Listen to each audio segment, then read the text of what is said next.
Voilà, nous reprenons nos échanges avec ce troisième panel que va modérer Valentin Glaise. Valentin Glaise finalise sa thèse consacrée à Alina Shaposhnikov à Paris au cours des années 1963-1973 sous la direction d'Elvan Zamounian à Rennes 2. Il est chargé de recherche à la bibliothèque Kandinsky du Musée national d'art moderne Centre Pompidou dans le cadre d'un programme intitulé Musée d'art moderne, section sexualité, qui doit donner lieu à une exposition prévue en juin 2023. Merci beaucoup, Valentin. Merci Hélène. J'espère que vous avez eu le temps de déjeuner avant que nous reprenions pour ce panel dédié donc au biomorphisme. Biomorphisme qui, vous l'aurez compris, vous allez le comprendre en entendant nos trois intervenantes, qui, à la différence des deux panels précédents, problématisent des questions qui sont proprement formelles, voilà, et qui ont donc à voir avec cette question du biomorphisme et de forme qui rappelle donc celle du vivant. Nous entendrons donc Guitemi Maldonado, qui est historienne de l'art. Elle a soutenu en 2000 une thèse intitulée « Le biomorphisme dans l'art occidental des années 30, l'analogie créatrice », qu'elle a publiée en 2006 sous le titre « Le cercle et l'amibe, le biomorphisme dans l'art des années 1930 ». Elle a publié en 2015 une importante monographie de Nicolas de Staël chez Citadel et Masno, excusez-moi, et publie régulièrement dans différents catalogues d'expositions et magazines, et est actuellement enseignante à l'École nationale supérieure des beaux-arts de Paris.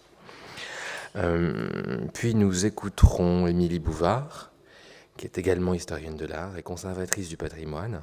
Elle a soutenu en 2017 une thèse intitulée « Violence de l'art des femmes, 1958-1978, surréalisme, psychanalyse et féminisme ».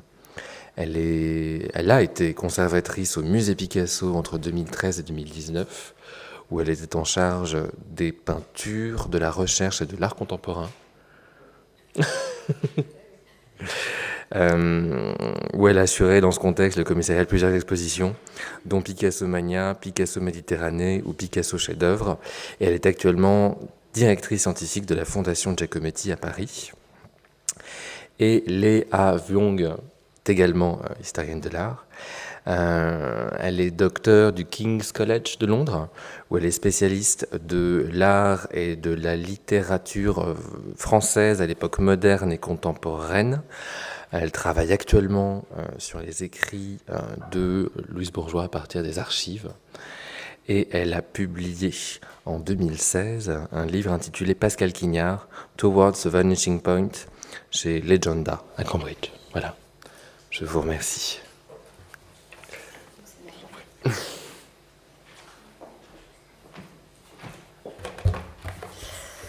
Alors bonjour à toutes et à tous. Je voudrais remercier pour commencer Hélène Guessens et Valentin Glaise et puis le comité scientifique du colloque de m'avoir invité et de m'avoir donné l'occasion de revenir une fois encore sur le biomorphisme auquel je n'ai jamais cessé de m'intéresser depuis ma thèse que Valentin a évoquée, et d'y revenir sous un angle différent et très stimulant, me semble-t-il. Alors, voilà. Pardon, j'avais oublié de mettre ma diapo. Il me semble que les deux photographies là, qui servaient d'annonce au colloque justifiaient ma présence à ce colloque, puisque donc, vous les avez déjà vus à de nombreuses reprises. J'en ai, ce sont d'autres versions des œuvres en question, ou plutôt d'autres photographies des œuvres en question. Donc, ce qui m'a frappé dans ces œuvres, c'est leur caractère à la fois figuratif et abstrait. Le fait que les formes qui sont mises en œuvre ici sont à la fois polysémiques, ambivalentes, mais aussi suggestives, voire explicites. Et c'est justement cette ces tensions, ces circulations, ces turbulences peut-être aussi, qui me semblent caractériser le biomorphisme, en tous les cas dans sa dimension la plus riche pour la pensée, donc comme cette entre-deux dynamique qui permet d'inventer de nouvelles formes. Alors je suis consciente qu'en abordant Louise Bourgeois et Alina Shaposhnikov sous l'angle de la forme, il y a un risque, je cours un risque, le risque de les faire entrer dans une histoire bien identifiée, une histoire que leurs œuvres ont contribué à déconstruire. Donc ce n'est absolument pas mon propos. Mon propos est plutôt de montrer comment le biomorphisme contient les ferments de cette déconstruction, peut les contenir, et comment, dans une certaine mesure, il offre une tribune à des formes, à des pratiques qui font vaciller les frontières et les distinctions.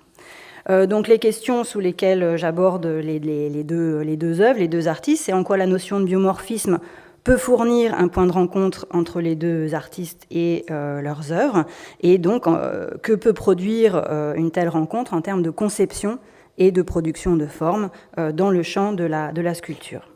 Alors pour commencer, j'avancerai un constat. Il ne faut pas longtemps à qui parcourt la littérature plutôt récente concernant Louise Bourgeois et Alina Shaposhnikov avant de croiser le qualificatif biomorphique. Qualificatif qui caractérise certaines de leurs œuvres, certaines des formes qu'elles y emploient, ou plus généralement leur vocabulaire et leur répertoire plastique. Et en effet, avec ce qu'il implique de mise en relation entre le champ du vivant, donc ce qu'indique le préfixe bio, et la création de formes, ou plutôt la formation, qui est contenue dans la partie morphisme, le terme semble particulièrement approprié pour désigner l'entre-deux qu'occupent des sculptures comme les deux sculptures que vous avez sous les yeux et qu'on a déjà vues dans la matinée. Donc Slip et Petit Ventre qui sont à peu près contemporaines. Des sculptures qui poussent la fragmentation et la simplification au seuil de l'abstraction, ou pour le dire autrement, et comme je le disais déjà précédemment, qui procèdent autant de la non-figuration que de la représentation allusive ou de l'évocation. Alors, si le terme biomorphisme est apparu dans le champ de l'art moderne dans les années 1930, les artistes dont nous parlons aujourd'hui et les contemporaines ou contemporains qui les ont commentés emploient d'autres termes pour qualifier leurs œuvres, et il n'est pas inintéressant de s'y arrêter. Alors, Alina Shaposhnikov, elle-même, dans sa déclaration d'avril 1972, se décrit comme un sculpteur, je cite, « un sculpteur qui assiste à la faillite d'une vocation contrariée, ayant constaté avec une lucidité accrue la misère de ses moyens par rapport à la technique moderne. Elle n'hésite pas à se déclarer vaincue par le héros miracle de notre époque, la machine. Donc dans cette déclaration, il y a à la fois une évocation de la situation en général de la sculpture à ce moment-là et un positionnement assez ferme d'Alina Shaposhnikov qui revendique, ce faisant, d'autant plus vivement le fait de produire, je la cite toujours, des objets maladroits. Et évidemment, c'est ce terme de maladroit qui m'intéresse, et cette formule d'objet maladroit a souvent servi par la suite à présenter les productions de l'artiste. Maladroite donc, par opposition à la précision de la machine, à sa rectitude, et correspondant mieux par conséquent au registre que l'artiste évoque dans la suite de son texte. Donc je la cite encore. Donc ce registre de la manie absurde et convulsive, des sensations les plus vagues et les plus éphémères, des moments fugitifs de la vie, de la sensation, souvent rebelle à l'identification et qui s'éprouve de façon immédiate et diffuse, de la situation ambiguë et des limites sensorielles effacées, de la vulnérabilité, de la souffrance, du dénuement. Donc c'est tout ce répertoire, ce registre qu'elle oppose donc à la précision de la machine et qui lui permettent de préciser ce qu'elle entend par objet maladroit. Objet maladroit, en anglais, on traduit l'expression par awkward objects, ce qui ajoute évidemment une dimension de gêne et d'étrangeté à l'idée présente aussi dans l'adjectif français d'écart par rapport à la droite. par droite, on entend la ligne et moins probablement le côté droit. Donc cette awkward contient également cette idée, puisque étymologiquement, c'est ce qui est à l'envers. Turn the wrong way ou upside down. Donc il y a là un registre, une voie assez intéressante qui, me semble-t-il, s'ouvre dans le non-droit et l'écart par rapport justement à ce caractère droit et rigide. Louise Bourgeois, elle, a figuré dans l'exposition Eccentric Abstraction,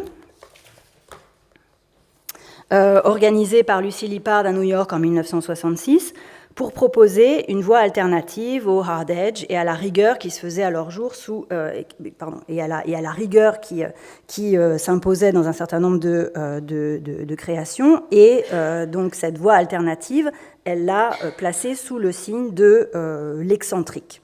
On prendra là encore ce terme au sens étymologique de ne partageant pas le même centre, impliquant donc l'existence de plusieurs centres, ce qui, évidemment, par rapport à l'histoire du modernisme, est particulièrement intéressant. Et le texte introductif de la critique commence précisément par des éléments de définition, preuve qu'est proposée là, dans cette exposition et dans ces réflexions, ce que David Antin, commentant l'exposition, désigne comme une catégorie autre. Donc, pris au sens fort, le qualificatif introduit un paradoxe en ce qu'il peut évoquer jusqu'à un hors-catégorie. Lippard propose néanmoins, toutefois, une définition que vous voyez là en élargi, en agrandi. Excentrique signifie décentré, off-centered, idiosyncratique, pervers. Ces artistes sont excentriques parce qu'ils refusent de renoncer à l'imagination et à l'expansion de l'expérience sensorielle, tout en refusant également de sacrifier le fondement formel solide exigé par le meilleur de l'art non objectif actuel.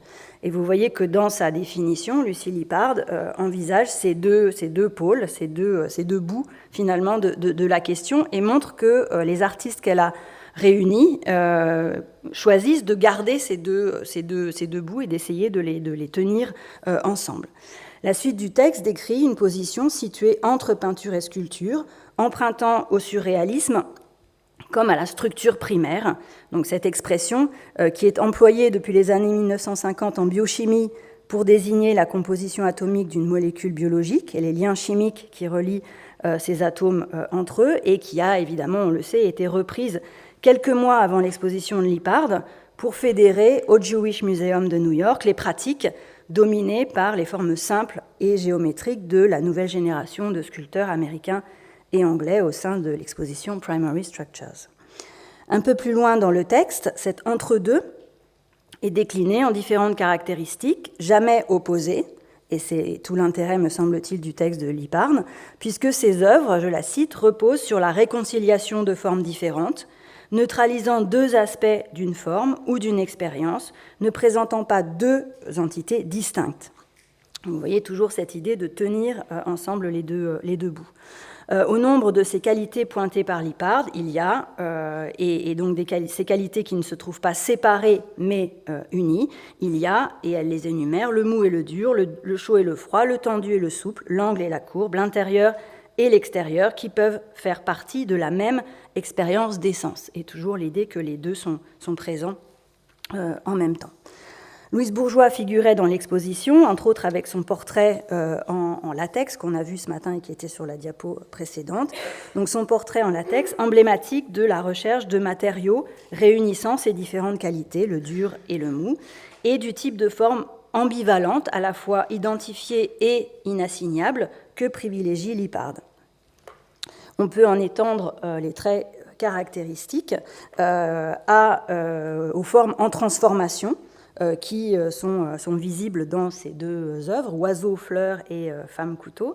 Donc ces formes en transformation des deux artistes qui inscrivent, me semble-t-il, dans une continuité formelle, dans un même mouvement, le règne animal et végétal, ou encore l'humain et l'objet, et qui posent ainsi l'instabilité en principe et l'indétermination comme résultat d'une différence, voire d'une dualité préservée contenu. Et c'est dans cette préservation que se situe, me semble-t-il, leur spécificité.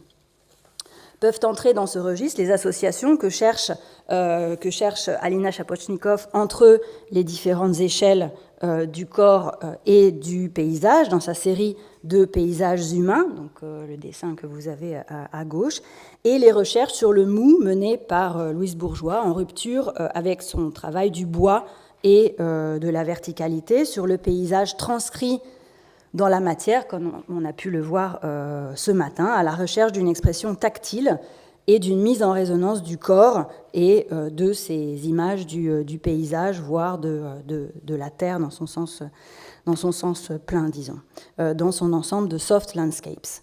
Ce que vous avez écrit, dit Louise Bourgeois, devient visible, mais je veux plus que cela, je veux que le visible devienne tangible.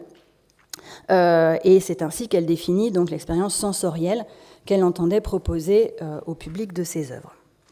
Il se trouve que quelques-unes des œuvres de Louise Bourgeois portent dans leur titre le qualificatif d'excentrique, pour qualifier une forme de croissance que signifie visuellement l'expansion et l'impression de renflement engendrée par la répétition de motifs similaires, plus ou moins serrés, et exerçant une poussée sur un pourtour extérieur, comme on peut le voir à gauche. La multiplication des centres, donc, pour signifier dans le même temps un mouvement, une migration, une expansion à partir du centre, donc au sens de l'intérieur, vers l'extérieur, donc un mouvement excentrique. Donc. La croissance à laquelle cet adjectif est accolé constitue par ailleurs l'un des principaux processus mis en œuvre par les artistes associés au biomorphisme de l'entre-deux-guerres, dont Jean Arp est probablement le représentant le plus identifié. Celui-ci écrivait en 1958 dans un de ses textes, Betrachten, à propos du terme concrétion, dont il a qualifié un certain nombre de ses sculptures des années 1930, ces sculptures-là précisément qu'il a réalisées au moment où il passait des reliefs à la ronde bosse, donc dans un mouvement d'expansion à l'échelle même de son œuvre. Donc je cite Jean Arp, « Concrétion signifie la coagulation, comme la Terre et les étoiles se sont coagulées. Concrétion signifie la condensation, la masse de la pierre, de la plante, de l'animal, de l'homme. Une concrétion, c'est quelque chose qui a cru. » Donc c'est le résultat d'un processus de croissance observable dans tous ces domaines du vivant ou du monde concret qu'il énumère dans cette citation. On retiendra de cette façon de concevoir le processus de formation au travail dans la sculpture, les comparaisons avec des réalités ressortissant à toutes les échelles et à tous les règnes, à l'image de cette concrétion humaine sous-titrée « Torse, fruit », qui implique la circulation entre humain et végétal. La concrétion est avant tout une action, un mécanisme, un processus qui procède par agglomération de particules, quelles qu'elles soient, et qui peut aussi s'appliquer dans le domaine psychique à la formation des images. Donc cette polysémie est évidemment intéressante.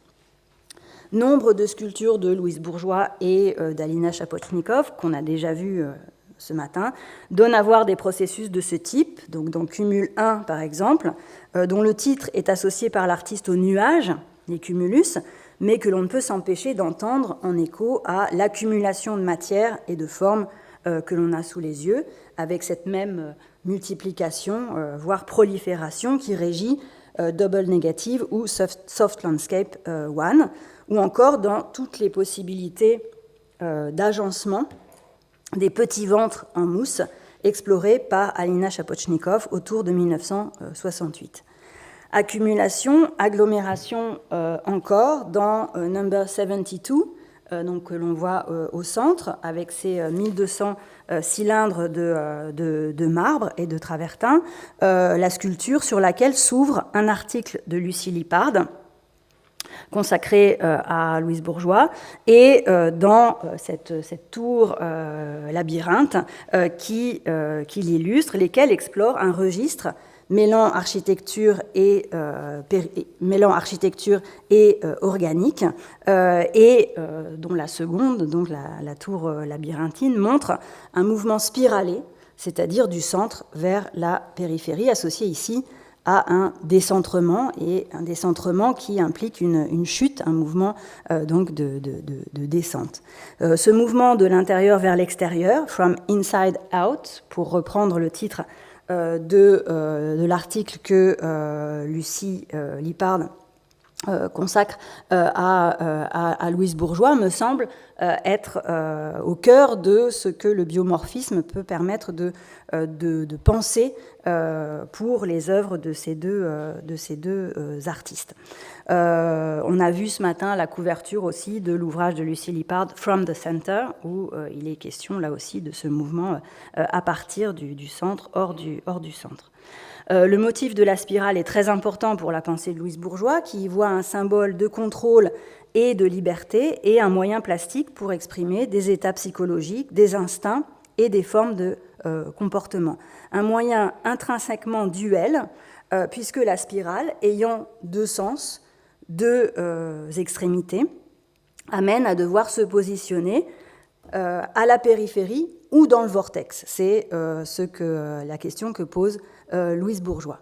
Et elle permet donc ces deux positions, ou en tous les cas, elle oblige à les prendre en compte toutes les deux.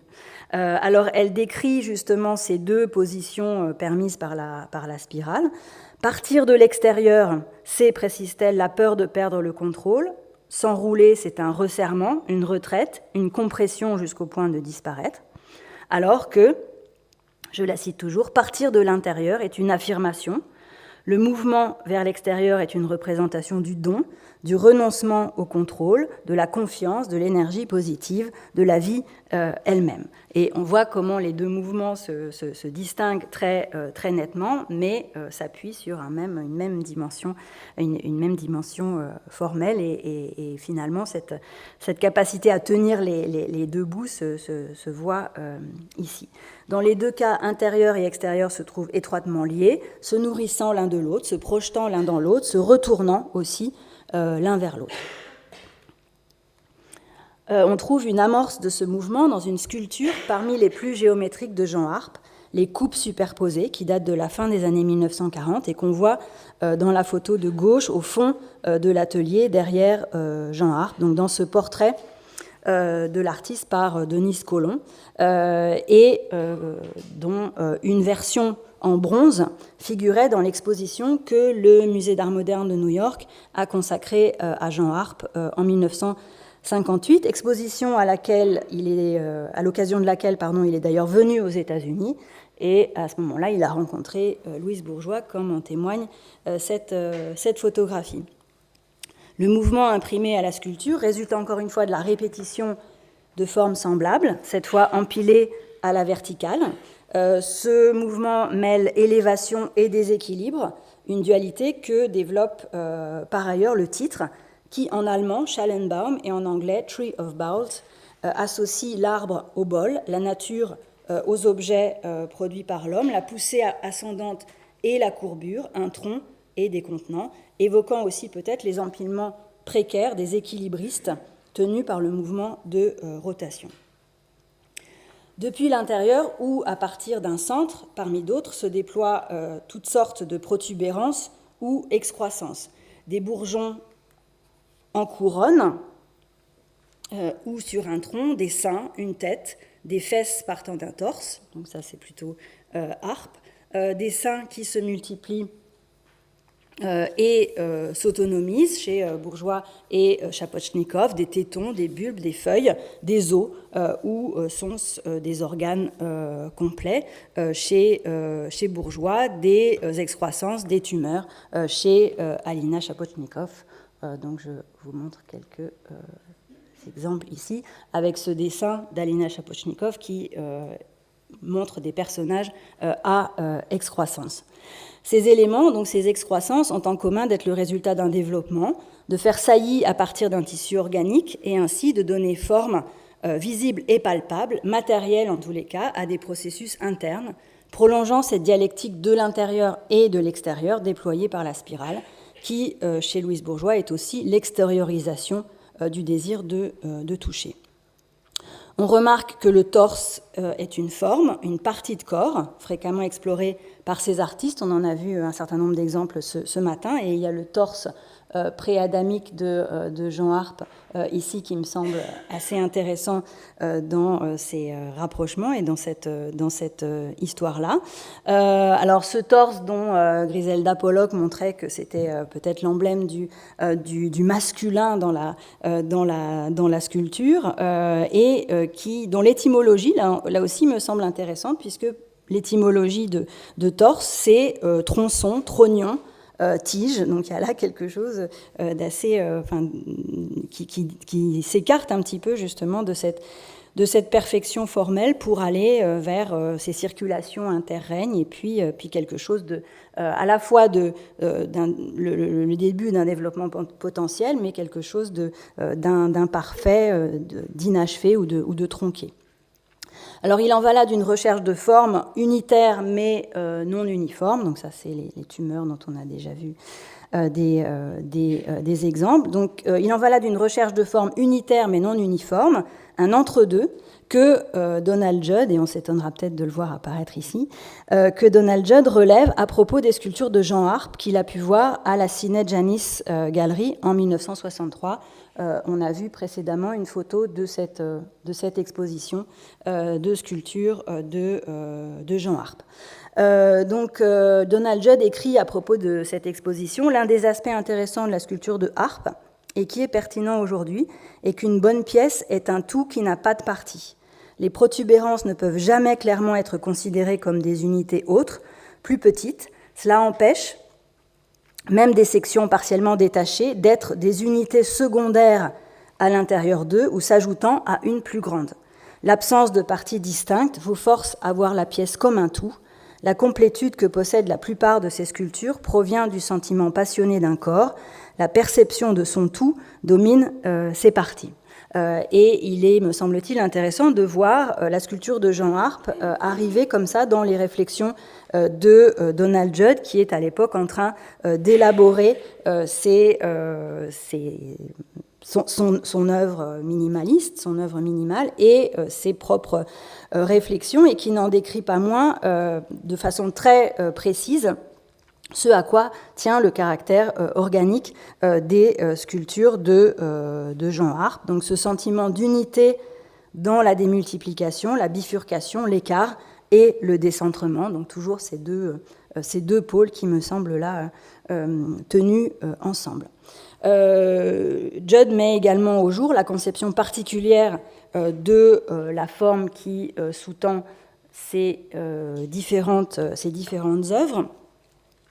Et ce, même quand elle s'inscrit, ou peut-être surtout quand elle s'inscrit, dans un matériau aussi traditionnel que le marbre. Donc on a déjà vu ce qui s'était passé aux carrières Enraux ce matin, donc je vous remontre ces quelques images, donc en rappelant, mais on l'a vu, que Jean Arp y a travaillé également avec ce paysage bucolique, et Henry Moore également pour la sculpture pour l'UNESCO. Ce qui m'a intéressée, mais sans que je puisse creuser vraiment les choses, c'est que dans les années 1960, il y a non seulement ces rencontres qui sont organisées à Carrare, mais il y a des symposiums qui sont organisés dans différents endroits et qui réunissent des sculpteurs européens, en Autriche en 1961 et dans 2 villes de Yougoslavie 2 ans plus tard. Alina Shapochnikov participe à ces 2 rencontres en Autriche et en Yougoslavie, et différentes photographies la montrent au travail sur le bloc, d'où émergent des formes abstraites. Alors, la photographie de gauche est peut-être un petit peu moins posée, quoique, que celle qui servait d'annonce au colloque. On relèvera que la sculpture sur laquelle elle travaille là s'appelle Cher, et que la sculpture qu'elle réalise pour le symposium de sculpture en Yougoslavie s'appelle Sculpture biologique 1, et s'inscrit dans une manifestation dont le titre général est Forma Viva, donc qui vise donc à affirmer la vitalité de la sculpture, évidemment, mais qui montre aussi peut-être une réflexion sur le vivant, sur le biologique, dont la sculpture d'Alina Shapochnikov donne une manifestation particulièrement parlante. Et donc ce titre montre une consonance particulière avec la sculpture, tout en rondeur et en mouvement de surface qu'Alina Shapochnikov réalise, ses creux et ses bosses, et le lien qu'ils établissent entre intérieur et extérieur. Donc en Italie, quelques années plus tard, donc Alina Shapochnikov réalise ses ventres. J'ai été particulièrement frappée par cette double page du catalogue de l'exposition consacrée à Alina Shapochnikov à Bruxelles en 1968, où sont confrontés une vue de la carrière avec ses blocs très nettement découpés, ses arêtes vives, cette dimension très, très minérale, et un gros plan sur le point de jonction entre les deux ventres d'Alina Shapochnikov, donc qui, au contraire, eux, montrent ces plis, cette rondeur, ces courbures et ce mouvement dynamique et organique. Donc dans ces rapprochements, il y a là, je crois, quelque chose à trouver aussi sur ces polarités qui sont en jeu ici. Alors, il y a également cette photographie qui est particulièrement frappante, me semble-t-il, donc qui montre Alina Shapochnikov à côté de la sculpture qu'elle réalise pour ce symposium, avec en surimpression son visage redoublé qui vient s'inscrire à la surface de la sculpture. Alors, comme un rappel peut-être de cette quasi mystique héritée de Michel-Ange de la forme qui serait contenue dans le bloc de marbre et qu'il s'agirait pour le sculpteur de mettre au jour, et comme une anticipation de ces tumeurs où le visage, l'image est comme pris dans cette gangue de résine et y est donc contenu. Les sculptures biologiques, on l'a vu ce matin, sont au nombre de 3. Réalisé en 1964. Donc vous voyez ici la sculpture biologique 2 à l'arrière-plan dans l'atelier d'Alina Shapochnikov. Donc les sculptures biologiques ici montrent un principe quelque peu différent, puisqu'elles sont composées d'un tronc en pierre qui est entre la colonne, le socle et le buste, un tronc en pierre sur lequel est posée une masse plus indéterminée, en tous les cas plus accidentée, en bronze. Et s'il y a distinction des deux éléments par la matière, il n'y a toutefois pas séparation des deux composantes ou subordination de l'une à l'autre, mais là encore plutôt le sentiment d'un mouvement qui se prolonge de l'une dans l'autre, une forme d'unité donc. C'est qu'il est question dans ces sculptures, comme plus tard dans les grands ventres, d'équilibre et de faire tenir ensemble des éléments, qu'ils soient identiques, les deux ventres, ou dissemblables dans les matériaux, nettement moins dans le registre formel, mais quand même. Cette recherche de l'équilibre et des forces internes qui y sont à l'œuvre apparaît dans une série d'études de formes posées sur une colonne, donc le dessin central, tandis que les creux et les protubérances à partir d'un axe vertical sont explorés dans les études de formes organiques qui figurent dans le dessin de droite. Organique, voilà probablement le qualificatif le plus approprié, tant le déploiement de la ligne en lobe évoque les configurations de certains organes internes, et tant ces mouvements semblent tracer les contours extérieurs en fonction d'une logique intérieure, ce qui, en définitive, constitue notre expérience la plus concrète et intime de la vie, donc comme un ensemble de mouvements invisibles se manifestant néanmoins, parfois de façon très évidente, à la surface. Cette dimension est particulièrement sensible dans l'oscillation entre abstraction et figuration que manifeste le passage de la belle femme de 1956 à droite à l'autoportrait de 1966 dont on a déjà parlé, et cet autoportrait de 1966 dont la partie basse n'est pas sans évoquer, me semble-t-il, la sculpture biologique de Forma Viva, cette fois spécifiée en buste par le visage qui lui est adjoint, un visage qui lui-même n'est défini que pour ce qui concerne la bouche, Donc tout se joue une fois de plus ici, me semble-t-il, à l'intérieur de la forme qui contient ces différentes polarités entre masse et visage ou corps. C'est dans cette même logique, me semble-t-il, que l'on peut appréhender les photosculptures d'Alina Shapochnikov. Elle décrit dans le texte de 1972 qui les accompagne ce qui leur a donné naissance, alors qu'elle mâchait tout simplement et dans un moment de désœuvrement un chewing-gum. Tirant de ma bouche, je cite, des formes insolites et bizarres, j'ai soudain réalisé quelle extraordinaire collection de sculptures abstraites me passait par les dents. Donc je retiens les qualificatifs d'insolite et bizarre, et évidemment le rapport ironique d'Alina Shapochnikov à l'idée d'abstraction qui apparaît là de façon involontaire, qui se forme par un simple processus mécanique. La forme donc est donnée par le mouvement de la mastication et les qualités de la gomme, par l'empreinte des dents et des parois de la cavité buccale, dont elle extériorise les contours. Donc il y a toujours ce jeu de l'intérieur vers l'extérieur, donc les contours naissant à partir de l'intériorité de la bouche. Alors bien sûr, la référence aux sculptures involontaires photographiée par Brassailles et commentée par Salvador Dali est présente, et on a pu montrer que Alina Shapochnikov évidemment dialogue avec ces photographies, en particulier donc avec le morceau de pâte dentifrice étiré, qui est d'autant plus intéressant en l'occurrence puisqu'il a à voir avec la bouche, puisque évidemment le dentifrice y trouve sa place. Mais c'est précisément ce lien au corps et à l'intérieur physique qui fait la spécificité de la proposition d'Alina Shapochnikov, qui conseille « mâchez bien, regardez autour de vous, la création se situe entre le rêve et le travail de tous les jours ». Je m'arrête sur cette collision ou ce rapprochement entre le fait de mâcher et le fait de regarder. Et il y a probablement, là encore dans cette polarité et dans cette position intermédiaire, quelque chose qui mérite d'être creusé. Donc deux polarités encore se rassemblent dans le chewing-gum mâchonné et étiré, entre le domaine onirique et le quotidien prosaïque, certes, mais aussi, ou peut-être surtout, entre le fait de mâcher et de regarder, entre ce qui se forme à l'intérieur et ce qui se passe à l'extérieur.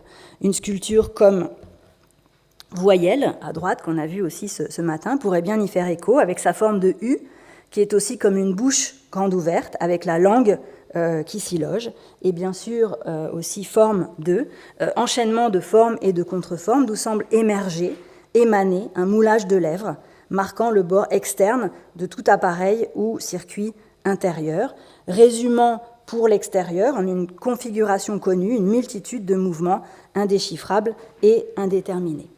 Et c'est précisément dans cette conception de la forme, produite depuis l'intérieur, dans toutes les acceptions et manifestations que l'on a vues, que peut s'établir le lien entre Alina Shapochnikov, Louise Bourgeois et le biomorphisme, donc cet isme particulier qui est marqué en son sein même par une dualité entre la vie et la forme et qui lui permet de ce fait même d'en accueillir une multitude d'autres. Associer les trois, Alina Shapochnikov, Louise Bourgeois et le biomorphisme, c'est aussi bien poser un impensé de ces formes biomorphiques et de leur part abstraite, disons, mais c'est aussi s'interroger sur la façon dont elles ont pu ouvrir la possibilité de leur développement dans un sens autre, plus organique, plus explicite, plus sexuel, comment elles ont permis le passage de la croissance à l'excroissance, et il me semble que donc, associer les trois comme j'ai tenté de le faire, c'est aussi aborder peut-être une phase de transition dans l'œuvre des deux sculpteurs, un moment de passage, un moment intermédiaire qui leur fait adopter des formes peut-être identifiées à ce moment-là, qui leur permet d'avancer masqués pour mieux se révéler et qui leur permet de faire advenir, d'amener à l'extérieur, d'amener sous une forme visible ces mouvements intérieurs qui occupent leur sculpture. Voilà, je vous remercie.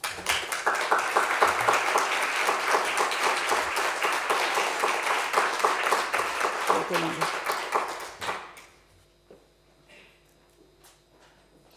Bonjour.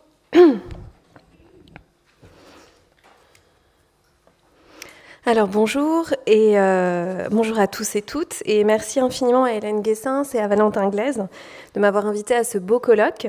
Je voudrais aussi remercier Maggie Wright et Simon Wang de l'Easton Foundation pour m'avoir permis de consulter les archives de Louise Bourgeois à distance, ainsi que tous les historiennes d'art, sont surtout des historiennes qui ont travaillé sur ces sujets par le passé et qui travaillent toujours et qui font qu'on est ici aujourd'hui. Le travail que je présente aujourd'hui est le résultat d'une recherche en cours et d'un projet concernant ce que Marie-Laure Bernadac a nommé au sujet de Louise Bourgeois dans sa biographie « Le refuge organique ». Je cherche à préciser, par-delà les sensations corporelles diffuses et archaïques, certainement retrouvées par Bourgeois dans le cadre de son analyse, quelles médiations permettent leur élaboration plastique dans le cadre du processus spécifique qui est le sien, et qui fait la part belle à la mémoire et à l'affect, comme on le sait bien. Pour le dire plus simplement, par-delà la sphère intime à la Mélanie Klein, qui est celui de Bourgeois au cours des années 60, j'essaie d'identifier de manière, je dirais, classique, quelles sont ses sources et quels sont d'autres imaginaires opérant au sein de ce tumulte intérieur, disons. Et l'histoire naturelle en est une, ainsi je crois que sa formation d'artiste moderne, l'une et l'autre étant liées à certains égards. Mon propos sera de partir des séjours italiens de Bourgeois pour essayer d'articuler ensemble organique, biomorphisme, au sens où vient brillamment de le développer Guitmi Maldonado, et histoire naturelle, voire même peut-être l'idée de nature, un concept difficile et à haut risque quand on parle d'artistes femmes. Ce cheminement fera intervenir Alina Shaposhnikov en contrepoint, comme le fut son amitié brève et périphérique avec Louise Bourgeois. Alors, je vous montre ici quelques vues du catalogue de Deborah Wye de 82 au MoMA, où on voit déjà des sculptures qu'on connaît bien maintenant, que je ne vous renomme plus, dans des cadres naturels qui sont tantôt des centres d'art, musées ou collections privées. En voilà une autre ici, avec justement The No Marsh, formée de petits morceaux récupérés à Pietrasanta. Point de départ de ces 2 journées de colloque, et comme l'a évoqué brillamment Hélène Guessens dans ses travaux, Louise Bourgeois et Alina Shaposhnikov se rencontrent, on le sait maintenant, en 1969 en Italie, alors qu'elles expérimentent pour leur sculpture le marbre de Carrare. Alors Shaposhnikov, comme vient de l'évoquer Guitmi Maldonado, avait déjà travaillé le marbre, au moins en 1963, pour sa sculpture biologique 1, créée dans le cadre du festival Forma Viva à Portorož, en Yougoslavie. Au moins 2 autres sculptures portent un titre semblable, et je ne redévelopperai pas la description que vient d'en faire Guitmi Maldonado. En 1966, à Carrare, elle réalise l'autoportrait 1 à l'atelier de Carlo Nicoli, dont la partie inférieure en marbre évoque en effet, à mon sens également, la sculpture biologique 1. Bourgeois, elle, est venue à Pietrasanta pour la première fois en 1967. Elle reviendra très fréquemment faire travailler le marbre de Carrare, en 68, 69, 71, puis au moins en 81 et à d'autres reprises dans les années 80. Elle expérimente la transposition traditionnelle de ces pièces en plâtre le plus souvent, en marbre, éventuellement agrandie, ou leur édition en bronze. Parce que Bourgeois ne vient pas que travailler le marbre à Carrare, elle vient aussi faire des éditions en bronze. Elle travaille avec les ateliers de Tesconi et Tomassi pour les bronzes et d'Erminio Cidonio, directeur de Enro à Carcetta, pour le marbre. Elle réalise aussi des finitions directement sur le marbre, on a eu une discussion à ce sujet ce matin, comme on le voit sur cette photographie en effet posée. Et effectivement, elle ne travaille pas exactement la taille directe, sinon par des expérimentations sur des pièces de format plus réduit. Shaposhnikov, elle, semble un peu davantage expérimenter la taille directe, mais comme on l'a entendu ce matin, c'est toujours une taille directe en cours de finition, enfin au stade des finitions. En 1969, Shaposhnikov réalise ses bien connus Ses grands ventres, qui seront exposés dans la cour des Enro, et que donc Louise Bourgeois, qui je le rappelle est une autodidacte en sculpture, et ça participe aussi de son travail sur ces sujets, de son inventivité aussi, a vu. Pour l'une comme pour l'autre, le séjour à Carrare permet une confrontation des techniques innovantes de moulage et de coulage qu'elles ont développées les années précédentes en plâtre ou en latex, à des processus traditionnels de taille directe, déléguée, d'agrandissement en marbre ou de fonte en bronze et donc d'édition. Elles sont, à ma connaissance, seules à Carrare à avoir fait l'expérience de matériaux innovants Et cela explique certainement, comme une rencontre de sculptrices, cette rencontre qu'on essaye d'imaginer pendant ces 2 jours, l'intensité brève de cette rencontre qui est décrite comme une reconnaissance mutuelle.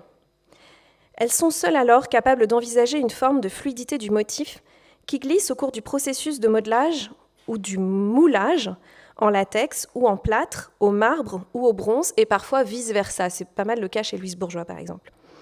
Ainsi, pour Shaposhnikov, le moulage en 1968 du ventre d'Ariane Raouloval, amie alors de Roland Topor, ce qui nous fait mettre un petit peu de surréalisme dans l'histoire, permet de créer à la fois modules répétés pour le Salon de la Jeune Sculpture, puis l'agrandissement de Quarcheta, mais aussi la Grande Plage.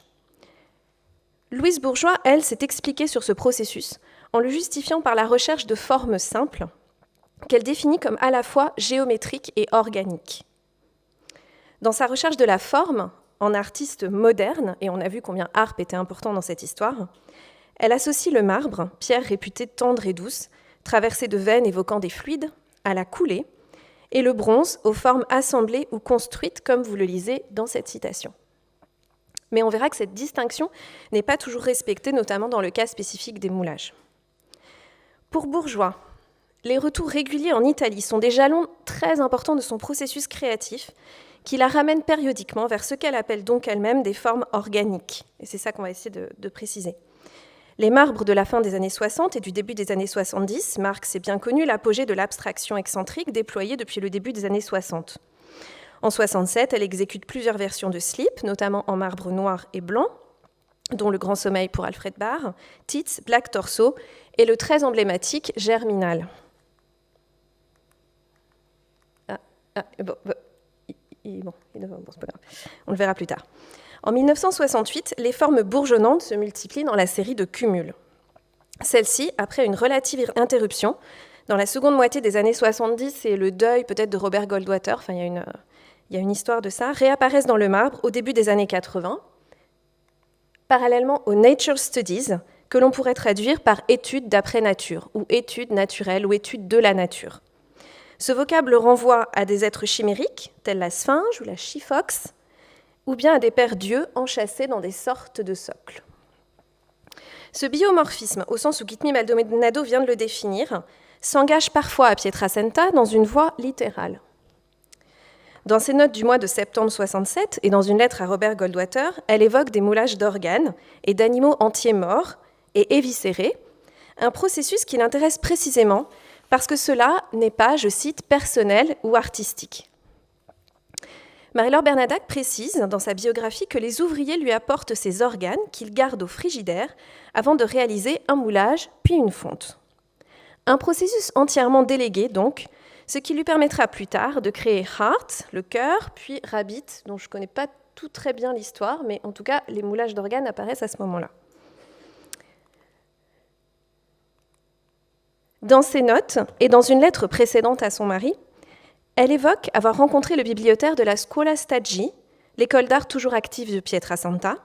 Je n'ai pas pu vérifier, mais je suppose que, comme toute bonne école d'art, surtout italienne, celle-ci conserve des livres sur Léonard de Vinci, que Bourgeois cite dans ses notes. Vous le voyez là. Voilà, Bibliothèque Léonard, Lapin, Caste. L'activité de moulage, par-delà la pure expérimentation plastique, par-delà le biomorphisme au sens vraiment de toucher, d'essayer de quelque chose de nouveau, est ici arrimée à une figure d'artiste connaisseur de la nature, d'artiste savant, que Louise Bourgeois, dont l'intellectualisme n'est plus approuvé, réactive lorsqu'elle va en Italie. Dans sa lettre à son mari, elle évoque des dessins préparatoires que je n'ai pas pu voir, qui, dit-elle, font très école, font très académie. Donc il y a une préparation en plus de ces moulages. Le moulage d'organes est une activité qui relève à la fois de l'art et de la connaissance, révélant à l'œil la forme du corps, la rendant claire et intelligible, comme en témoigne l'histoire de la séroplastie, d'abord votive, puis portrait mortuaire, avant d'intégrer les hôpitaux et de devenir pour quelques siècles le moyen de référence pour représenter le corps humain. Une spécialité italienne par ailleurs, fondée par Gaetano Giulio Zembo à la fin du XVIIe siècle, et je vous montre ici des serres anatomiques d'Ercole Lelli, ainsi qu'une cage thoracique par Tramont pour plus tard, tirée de l'ouvrage Séroplastie de Nathalie Latour, qui a été publié il n'y a pas longtemps. Une œuvre emblématique de ces séjours italiens, Germinal, est réalisée en faisant l'empreinte négative de ses doigts Germinal est donc en quelque sorte un moule, une prise d'empreinte. Bourgeois est visiblement heureuse de ce titre, on la voit comme elle se réjouit sur cette photographie, évoquant la germination printanière, mais aussi la révolution. Je rappelle que Germinal, c'est un mois du calendrier révolutionnaire et que, à l'époque, comme l'a rappelé Marie-Laure Bernadac tout à l'heure, Louise Bourgeois va à des réunions anarchistes. Je ne rappellerai pas l'épiphanie qu'a représenté le moulage par Chapochnikov de sa jambe en 1962, et je reviendrai à la fin de cette communication sur l'herbier de 1972 de Chapochnikov. En vérité, parmi les multiples manières d'aborder le travail d'une richesse infinie de Louise Bourgeois, choisir délibérément de prendre l'angle de l'histoire naturelle donne quelque peu le vertige, et il n'est pas question ici de traiter l'ensemble de la question. Je n'aborderai donc pas, par exemple, la question des motifs décoratifs en rinceaux de l'Art nouveau, qui sont manifestement essentiels pour certaines formes, ni l'intérêt de Louise Bourgeois pour la taupière, l'art de couper les arbres, ni les cours de biologie très précisément pris et reproduits que l'on trouve dans ses carnets d'étudiantes. Mais d'autres choses. Je parle bien ici d'histoire naturelle, soit d'une représentation organisée, structurée par l'observation et la connaissance de la nature, et non pas juste de vagues bourgeonnements. Je parle de l'histoire naturelle comme un modèle épistémique et un modèle de représentation du vivant. Ces premières peintures en témoignent déjà. En 1945, à la galerie Bertha Schaeffer, elle expose Connecticutiana, alors vous notez en plus le jeu avec la forme latine, et Natural History 2. Un Natural History 1 et 2 existent, vous voyez ici le 1, qui font grand effet sur les peintres new-yorkais. Au cours des années de guerre, elle a peint aussi un Arable Tree, ainsi que des tableaux nommés sans titre, qui comportent des représentations de végétaux, et notamment ce portrait, certainement un autoportrait de Louise Bourgeois en feuillu, un autre autoportrait en choses naturelles, pour ne pas dire en Daphné, ce qui intéressera certainement qui connaît le mythe, pour qui connaît le mythe, ceux et celles qui creusent le versant psychanalytique de l'œuvre de Louise Bourgeois. On peut aussi voir un portrait dans le bouquet qui est à droite. Je pense que c'est pourquoi Bryony Fair les a mis l'un face à l'autre dans son catalogue. L'observation des formes naturelles est précise chez Louise Bourgeois et ne cessera de l'être quand Bourgeois aura cessé de peindre, dans le dessin, notamment à la plume, et surtout dans la gravure à la fin de sa vie. Mais en fait, c'est l'après-guerre qui est très important pour comprendre l'origine de cet imaginaire.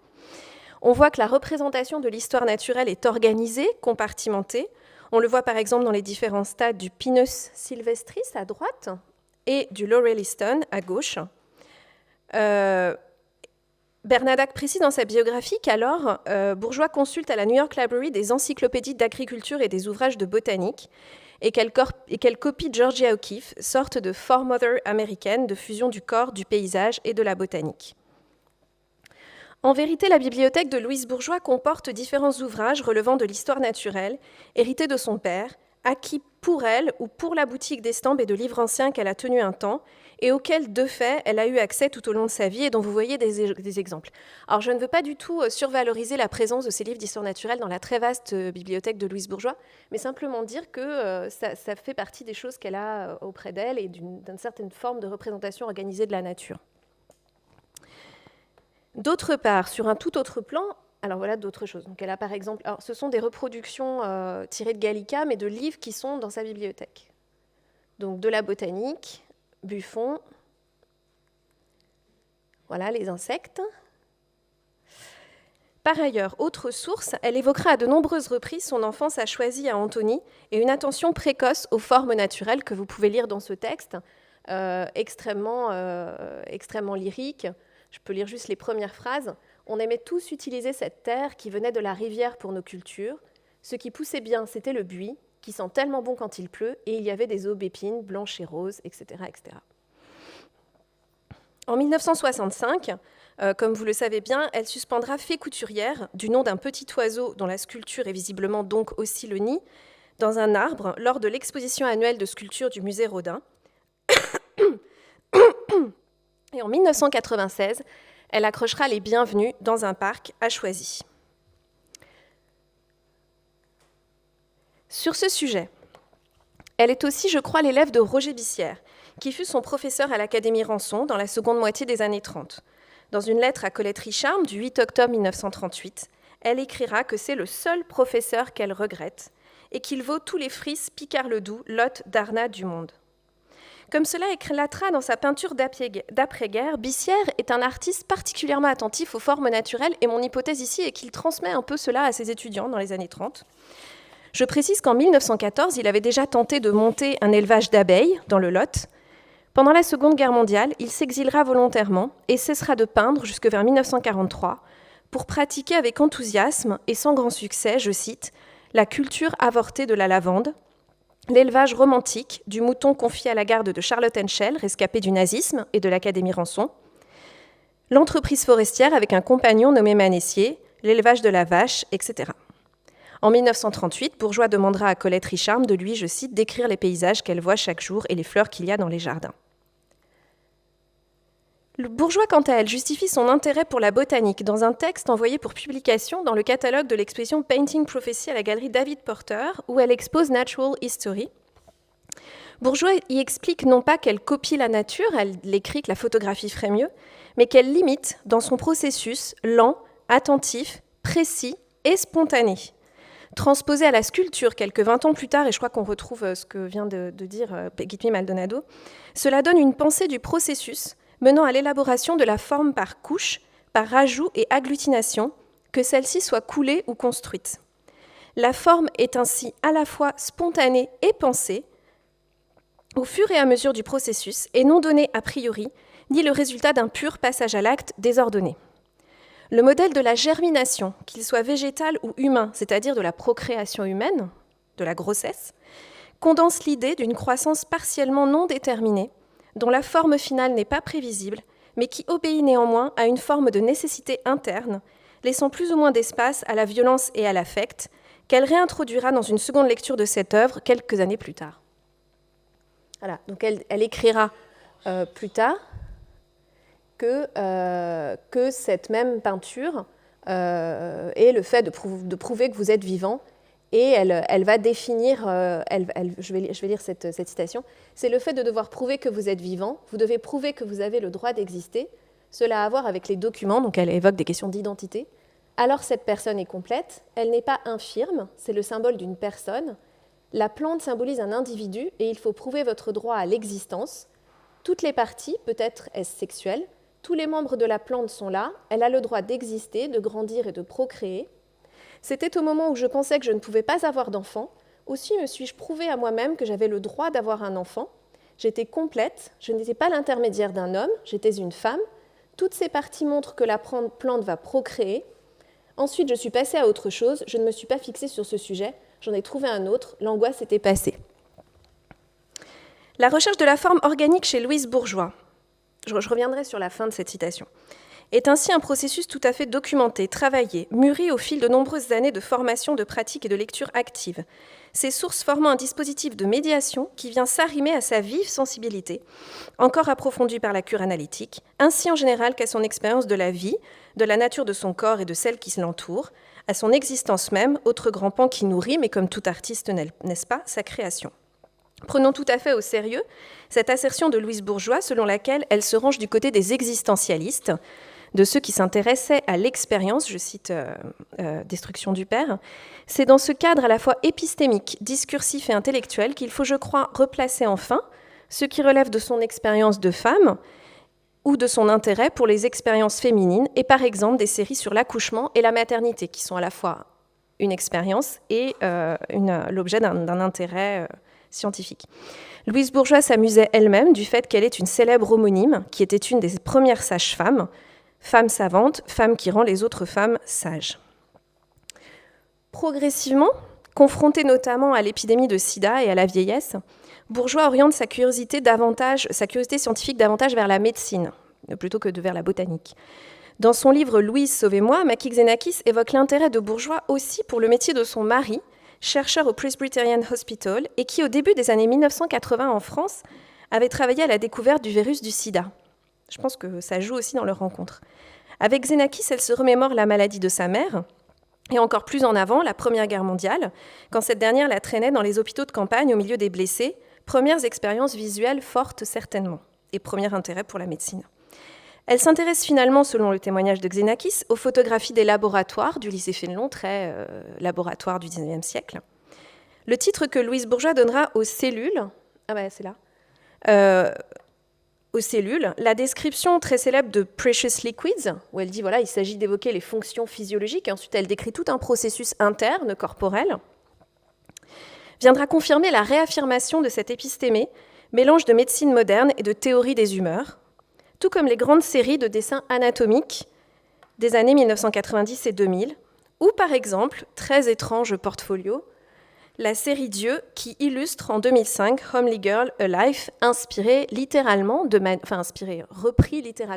de manuels d'ophtalmologie. À propos d'un dessin des années 90 et de son autoportrait en cage thoracique, qui est vraiment l'œuvre star de ce colloque, Louise Bourgeois fait preuve d'un très grand lyrisme anatomique lors d'un entretien avec Marie-Laure Bernadac. Elle dit, Marie-Laure Bernadac lui demande ce que c'est que cet autoportrait, et elle répond, je trouve ça beau, la façon dont la cage thoracique s'étend, s'élargit, puis se resserre. La respiration et le souffle viennent de là. Donc c'est vraiment le fantasme, l'imaginaire intérieur du corps donne lieu à ce commentaire à la fois poétique et voilà. Alors la question de la médecine nous ramène de façon un peu brutale à Alina Shaposhnikov, qui arrive dans une forme de contrepoint à ce récit, dans donc une fiction imaginaire de ce qu'ont pu être leurs conversations d'artistes et de femmes à Pietrasanta en 1969. Par-delà la générosité solaire de Shaposhnikov, qui enverra à Bourgeois des fleurs, elle avait bien saisi qui était la personne, et l'ambivalence de curiosité, de plaisir chaleureux et de jalousie de Bourgeois. Shaposhnikov vient d'être opérée, elle n'en parle visiblement pas, mais elle évoque en revanche auprès de Bourgeois son expérience des camps, comme le raconte Bourgeois dans une lettre à Goldwater, peut-être incidemment parce que Bourgeois a évoqué son installation à New York en 1939, ou parce qu'elle se racontait leur formation artistique.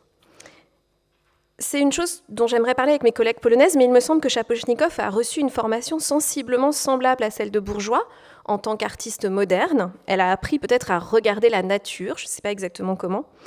Elle fut comme elle imprégnée d'art moderne et de la nécessité d'observer donc la nature, grâce à son travail auprès de Stéphane Bedrich, qui était passé par les académies parisiennes, puis à son passage moins apprécié, semble-t-il, aux Beaux-Arts de Paris, mais où, Déborah Lax me le disait ce midi, se trouvent de très belles collections anatomiques. Comme Bourgeois, elle a également baigné dans le surréalisme, comme l'évoquera certainement demain Valentin Glaise. J'ai déjà évoqué la jambe et la sculpture biologique d'Alina Shaposhnikov. Si l'on s'intéresse à la question des titres et du vocabulaire, Shaposhnikov, entre deux titres surréalisants de type fétiche, titre d'autres pièces très précisément « tumeur » ou « sein ». Dans le catalogue de l'exposition de 2012-2013 au MoMA, Elena Filipovic évoque le cas de la photographie chez Shaposhnikov comme indexation du corps, ce qui est une idée que je trouve intéressante, et souligne que le moulage vise au même but. Je suis tout à fait d'accord avec elle, le moulage est là encore le modèle lointain, peut-être pas pour Shaposhnikov, mais le modèle lointain dans l'histoire de l'art occidental est celui de la cire anatomique. Le moulage permet d'énumérer par le démembrement les parties du corps et d'en prendre une empreinte. Filipovic rapproche l'herbier de Shaposhnikov, ensemble de pièces au cours de laquelle celle-ci moule des parties du corps de son fils adoptif Piotr, adolescent, et le sien aussi, puisqu'on voit aussi l'autoportrait, avant d'en écraser les empreintes sur des planches de contreplaqué. Donc Filipovic rapproche cette œuvre du voile de Véronique et de la figure de la Pietà. Il est vrai que la figure complète légèrement arquée, qui résulte aussi de ce processus et que vous voyez à droite, l'évoque, mais peut-être aussi le fait que nous savons, en tant qu'historienne de l'art, que la jeune artiste va bientôt mourir et qu'on projette peut-être un portrait mortuaire par substitution et anticipation. Mais les cires anatomiques votives avaient ce but. Cependant, je crois ici qu'il faut vraiment s'attacher au titre que Shaposhnikov donne à cette pièce, qui renvoie à l'histoire naturelle et à la connaissance. Et je crois encore opérant ici le modèle des cires anatomiques, dont c'est l'exacte réplique en matière de représentation, moulage sur contreplaqué, ou corps allongé et légèrement déformé, fusionné avec cet autre modèle botanique qui est celui de l'herbier, qui permet un répertoire des plantes et des parties des plantes, avec un certain humour aussi, évidemment. Ce modèle témoigne de la quête, de la part d'une femme dont le corps n'a cessé d'être malmené, on le rappelait encore ce matin, assailli, et davantage en mauvaise part, d'une forme de maîtrise, de connaissance, d'étude, mais aussi de réaffirmation d'une liberté plastique face au corps, ce lieu mystérieux de résistance et d'abandon. C'est tout le sens du bien connu art poétique d'Alina Shaposhnikov, rédigé en 1972 au moment de l'herbier, Comme le citait tout à l'heure Guitmi Maldonado, la biologie révèle une zone de liberté en soi qu'elle décrit comme une glande secrète, c'est-à-dire un terme extrêmement biologique et médical, nécessaire à notre vie. Et à partir de cette glande, le corps s'y déploie comme espace de liberté, d'érotisme et de plaisir. Confrontée à des sensations et à des douleurs corporelles différentes mais importantes, ayant mené des vies de femmes différentes, ayant fait des expériences différentes de la maternité, appartenant à des générations différentes, mais situées en tant que femmes dans la société qui est la leur, comme l'écrit Camille Froide-Vaumétrie, repartant de Simone de Beauvoir, d'une manière qui les renvoie systématiquement à leur corps et à la nature, lectrices en effet toutes deux de Simone de Beauvoir, Bourgeois comme Shaposhnikov tentent une exploration plastique du corps dont un des modèles est celui de la connaissance anatomique ou médicale, médiation essentielle dans le cadre de la réappropriation plastique qu'elles mettent en œuvre. Mais cette épistémée est aussi source de rêverie, et c'est là-dessus que je voudrais conclure. Si le corps et la nature en général, particulièrement pour Louise Bourgeois, est objet d'attention précise dans son biomorphisme, une attention acquise dans leur formation d'artistes modernes, renforcée par leur expérience et leur intérêt pour la biologie et l'histoire naturelle, il devient aussi ce territoire maintenant mieux connu et bien exploré, un lieu imaginaire, à la fois géographique et érotique. Donc c'est la question des paysages. C'est en Italie, terre d'invention des paesines, je ne sais pas si vous voyez ce que c'est, ces marbres typiques de Toscane dans lesquels on voit des paysages, que Bourgeois invente des topographies corporelles, comme vous le lisez ici, regardant autrement le corps d'un animal, puisque c'est aussi une des sources. Le dernier paysage que j'ai réalisé était composé de mamelles. Bon, imaginez une chienne ou une vache, vous la mettez sur le dos et vous obtenez un paysage très intéressant, mobile, vivant, souple, tout revient à ça. Si vous pressez un enfant nu contre votre sein nu, ce n'est pas la fin de la douceur, c'est le commencement de la douceur, c'est la vie même. Shaposhnikov multipliera, elle, les dessins de paysages humains. Ce corps-cellule, à tous les sens du terme, devient alors espace d'évasion, de rêve et de voyage, d'un regard autre que celui du savant et du médecin, médiation dans la recherche d'un regard propre, espace enfin de vie et d'érotisme. Merci.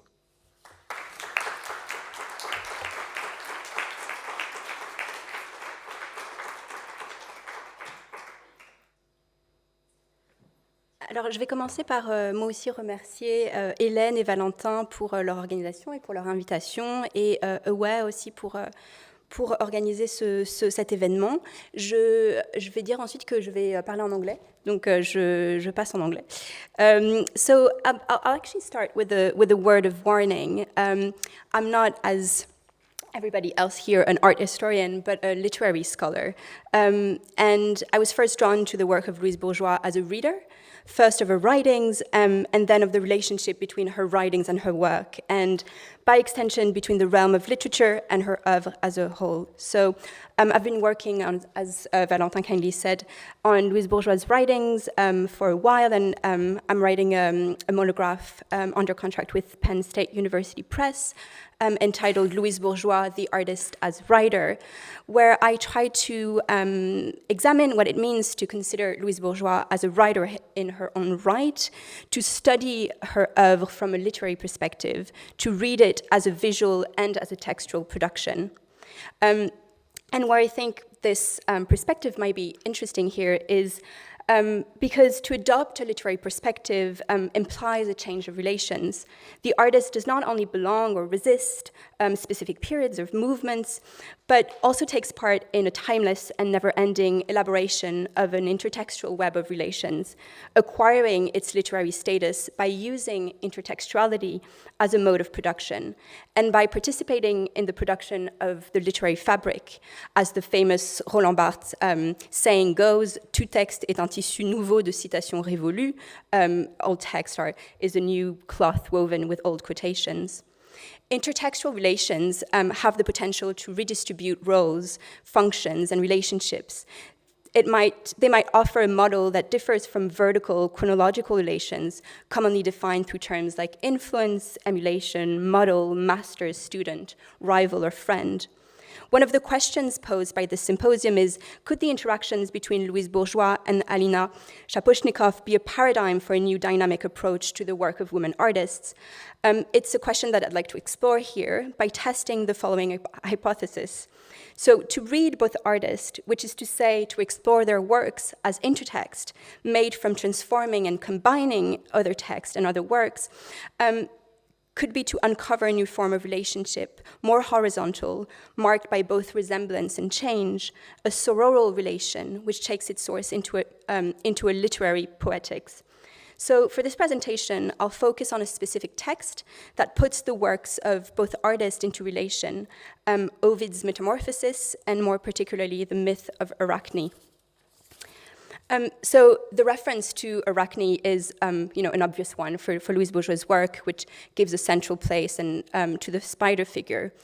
Arachne's myth is also, as Sylvie Balestra-Puech argues in her great book Métamorphose d'Arachne, l'artiste en araignée dans la littérature occidentale, is a figure, a symbol for artistic fraternity. So I'll just give a summary of the myth of Arachne just in case to refresh our memory. Arachne is the daughter of a famed dyer, Idmon of Colophon. She is a weaver who acquired such a skill that she ventured to challenge Athena to a contest. Athena wove a tapestry showing the gods in majesty, while Arachne depicted them in their amorous adventures. Enraged at the perfection of her rival's work, Athena tore it to shreds, and Arachne hanged herself. Out of pity, Athena loosened the rope, which became a cobweb, and Arachne was changed into a spider. It's a myth that has gone through many versions and rewritings, as here in this 15th century illuminated manuscript, with a visual representation of metamorphosis. So Arachne goes from weaver to spider, a young girl punished.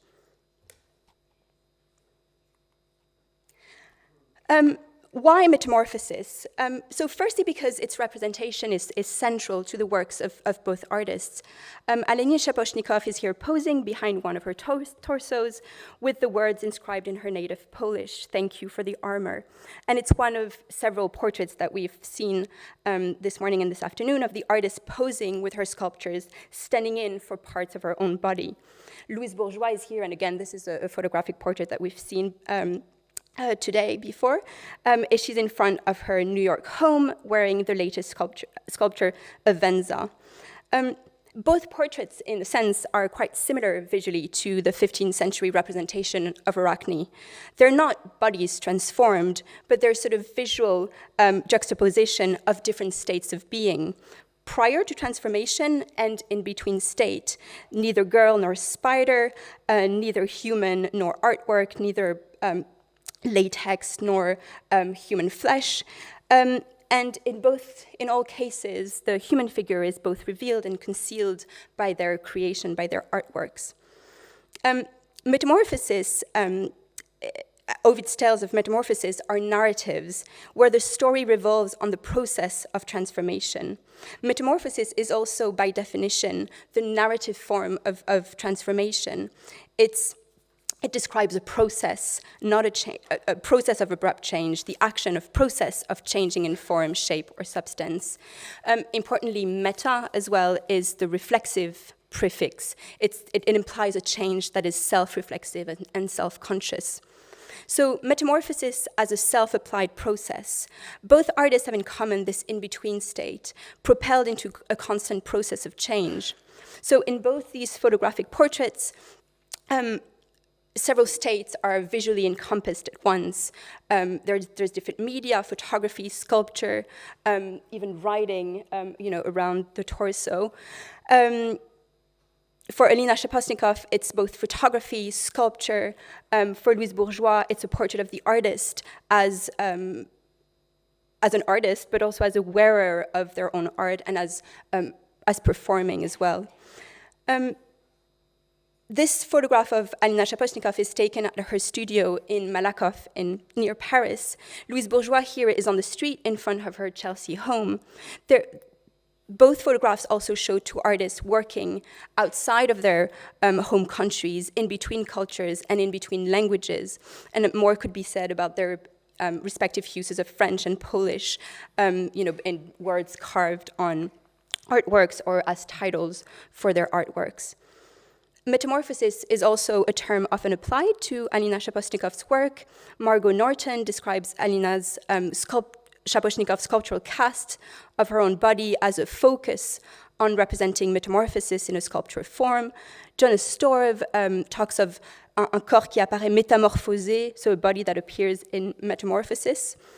For Louise Bourgeois, Ovid's metamorphoses are an explicit, literal reference. There's the collaboration with Maria Floxa in 1999 with Metamorphosis.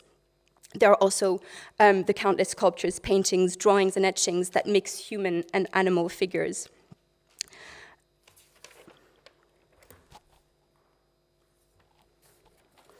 So to sort of focus on Ovid's Metamorphosis, there are a collection of myths written by Ovid using multiple Greek sources, which has been retold countlessly in words and images.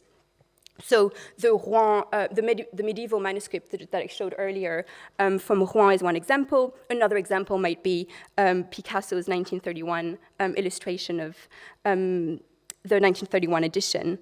Because the metamorphoses are myth, their retelling in various forms exist all together at once and for each other at the same time. So reading and looking at them together doesn't mean identifying a source, a point of origin, a model, but to acknowledge how the story is constantly repeated through change and or change through repetition and retelling. The retelling and re-iconographying of the myth necessarily affect the way that it's read.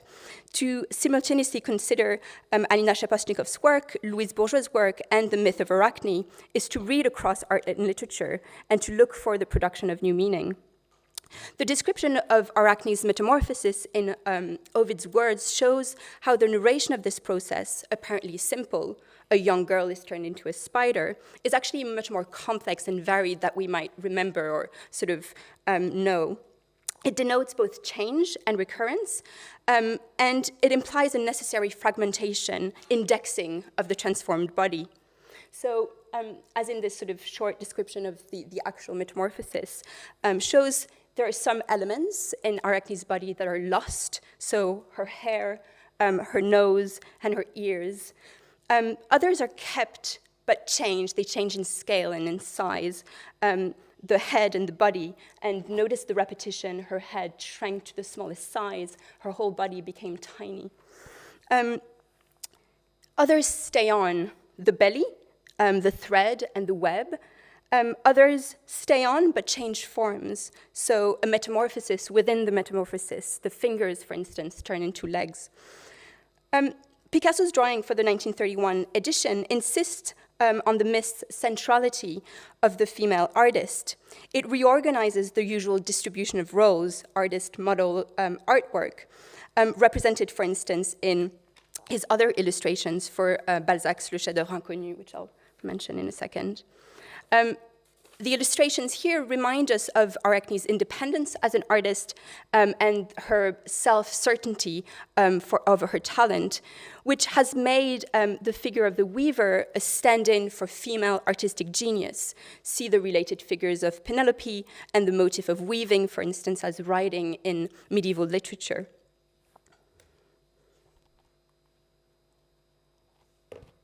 So the simultaneous publication of Picasso's illustrated portfolios of Balzac's Le Chef-d'œuvre inconnu, the unknown masterpiece, and Ovid's Metamorphosis reminds us how the former, so the unknown masterpiece, is itself a rewriting by Balzac of the myth of Pygmalion.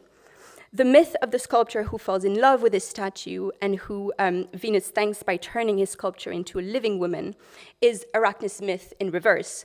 In Arachne's myth, the creator is a woman, her artwork is a soft textile, and her talent is punished rather than celebrated, and she becomes the subject of a metamorphosis that nonetheless saves her life. We're probably all somewhat familiar with the cult status of Balzac's novella, which was recently the subject of an exhibition at La Maison de Balzac, which centered on artistic filmic adaptations of the text, presented as une source inépuisable de création et de réflexion, so from Cézanne's famous phrase, Fraunhofer, c'est moi, to Picasso's studio on the Quai des Grands Augustins, and the illustrations for the Vollard edition of the text.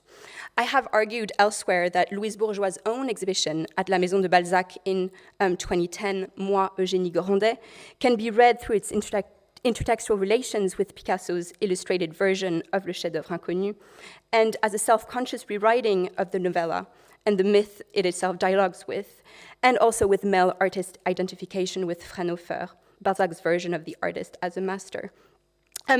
In Balzac's novella, as in Ovid's version of the Pygmalion myth, the artist's studio is a crucial setting where the action takes place, the board where roles and positions are determined and then transgressed. Balzac's description of Paul Bess's studio, which I've put here in French, imposes itself as a sort of textual template, a sort of literary blueprint for the artist's studio. It mentions the creative mess, the trajectory of light. Balzac's text also bears the traces of what is to come in the story and the fact that it will all end in flames. L'ombre rousse, for instance, les noires profondeurs, les points éclatants. It also bears the sort of implicit traces of the myth being rewritten, mentions of the antique dressoir, les torses antiques, amoureusement polis par les baisers des siècles. I've added here Jérôme's painting of Pygmalion et Galatée because of its sort of almost kitschy, hyper-real rendering of the myth. It's a faithful, iconographic representation of Pygmalion's myth. As for Arachne's, Ovid's words, when telling Pygmalion's story, focus on narrating the transformation, or rather its sensorial reception by the sculptor. So in the Metamorphosis by Ovid, the text says at one point, oh, it was flesh, the pulse throbbed under his thumb. The representation of Alina Shaposhnikov's studio in Malakoff also contains all of the elements you're expected to see in an artist's studio. Note the similar objects between Jérôme's painting and the photographic representation of her studio, the ladder, the sort of creative mess, those different sources of light. And there are also elements that are present in Balzac's text. So it gives us an idea of the artist's studio and its representation as a sort of textual space with symbols to decipher and to read. It also gives significance to the studio space as one that legitimizes one's status as an artist. But looking at the Malakoff photograph and Balzac's text together also means sort of finding similarities and between the text and the image. Looking at the photograph means finding in Balzac's text the mentions of fragmentation and débris, écorché de plâtre, fragments et torse, à la sanguine ou à la plume. So in both photograph and text, there's a confusion between flesh and artwork that is created. We could borrow Ovid's words as used in the telling of Pygmalion's myth, you know, this is flesh, as a possible reaction to seeing that photograph of Malakoff. So to read Balzac alongside Shaposhnikov's representation of the studio space is to focus on the representation of the studio as an organic site, where material are being shaped into body parts, into flesh, and that reminds us of Alina Shaposhnikov's Ars Poetica, often quoted. Souvent tout est embrouillé, la situation est ambiguë, les limites sensorielles sont effacées. Malgré tout, je persiste à tenter de fixer dans la résine les empreintes de notre corps. So in a sense, her work allows us to read also Balzac's text anew. In Ovid's tale, the transformation, the metamorphosis of Arachne is self-contained. Her figures turn into legs, her body shrinks, her head becomes tiny. The metamorphic process is dependent on a fragmentation of the young girl's body, which is broken into parts, each undergoing a different sort of a variation on change. The self-portrait from 1966 is a sculpture of a compressed self, the head resting on a foot that evokes a horse's hoof, two protruding wings growing from the cheek. The sculpture signifies as well from all sides, and on its back the face is seen again, alongside the artist's bust. Louise Bourgeois also made a sculpture that can be seen from all sides. Her 1968 Janus Fleuri is a bisexual form where two mirror images of the same sculpture cast twice, its copies merge into one so it makes sense from all sides. Janus is the two-faced Roman god, of course, who in his previous original Greek form as the Greek Chaos is the one that opens Ovid's Metamorphosis. Janus is commonly understood as being the Roman translation for the Greek god Chaos, the god of beginnings, of transitions, etymologically meaning passage, doorway, in between.